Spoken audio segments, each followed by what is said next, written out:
সত্যই যে আমরা বলি ফেসবুকে এত বেশি ছবি দিয়েন না ভাই, ছবি তুলেন না, ছবি তুলেন না, বারবার যে বলি নিষেধ করি। কারণ কি জানেন? একটাই কারণ, বিকজ চোখ লাগাটা সত্য। নবী সাল্লাল্লাহু আলাইহি ওয়াসাল্লাম বলেছেন ইন্না আইনাল হক, চোখের নজর সত্য। নবী করিম সাল্লাল্লাহু আলাইহি ওয়াসাল্লাম বলেছেন এটা সত্য, কারণ নবী করিম সাল্লাল্লাহু আলাইহি ওয়াসাল্লাম যা বলেছেন সাদাকাল্লাহু ওয়া সাদাকা রাসূলুহুল কারীম। নবী যা বলেছেন, আল্লাহ যা বলেছেন চিরায়ত সত্য, এর বাইরে কোনো সত্য আছে? খুব সতর্ক থাকবেন, আমি পরে সলিউশন বলছি আপনাদেরকে। আরেকটা বলেছি, নবী সাল্লাল্লাহু আলাইহি ওয়াসাল্লাম বলেছেন চোখের বদনজর এমন সত্য যে একটা উটকে এই রান্নার ডেকচির মধ্যে ঢুকায় ফেলতে পারে। একজন সাহাবী গোসল করছিলেন, গোসল, এটা হাদিস সহিহ, এই আলেম ওলামা যারা আছেন তারা জানেন যে এই হাদিস সহিহ।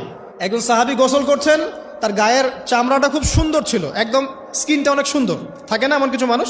আচ্ছা, এখন আরেকজন সাহাবী এই গোসল দেখছেন দূর থেকে, দেখে বলছেন যে কি চমৎকার তার শরীরের রংটা, যেন কুমারী নারীর মতো, অনেকটা এমন একটা কথা তিনি বলেছিলেন। সাথে সাথে এই সাহাবী অজ্ঞান হয়ে পড়ে গেছে। কোন সাহাবী? যিনি গোসল করছিলেন। এটার আপনি কোনো ব্যাখ্যা দিতে পারবেন না তো, এখানে কোনো সায়েন্স দিয়ে বা মেডিকেল সায়েন্স দিয়ে আপনি কোনো ব্যাখ্যা করতে পারবেন না। একটা ব্যাখ্যা দিতে পারেন, কিন্তু কেন সেটা হলো সেটা আপনি অ্যান্সার খুঁজে পাবেন না। তো নবী সাল্লাল্লাহু আলাইহি ওয়াসাল্লামের কাছে নিয়ে যাওয়া হলো তাকে। তিনি বললেন যে এই ব্যক্তির ব্যাপারে কি কেউ ভালো মন্দ কিছু বলেছিল? তখন একজন সাহাবী বললেন হ্যাঁ, অমুকে বলেছে এর স্কিনটা অনেক সুন্দর, ওকে ডেকে নিয়ে আসো। ওকে ডেকে আনা হলো।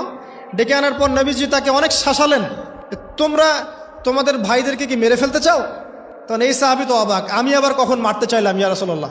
আমি তো মারতে চাই নাই, আমি তো খালি বলেছি যে তার গায়ের রংটা অনেক সুন্দর। তখন তিনি বললেন কেন তুমি সুবহানাল্লাহ বললে না, কেন তুমি মাশা আল্লাহ বললে না? যখন মাশা আল্লাহ বলবেন, সুবহানাল্লাহ বলবেন, নজরটা লাগবে না।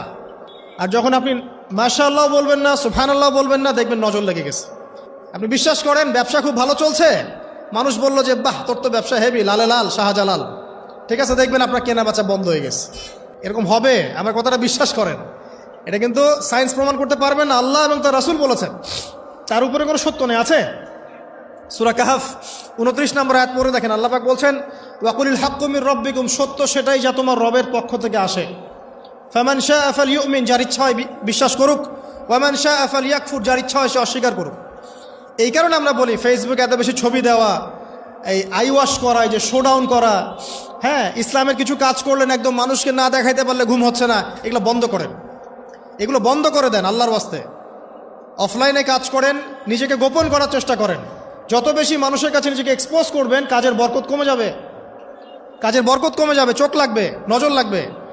এবং চোখ লাগা বদ নজরে বহু আলেম আস্তে আস্তে মাঠ থেকে মাইনাস হয়ে গেছে না? যায় নাই?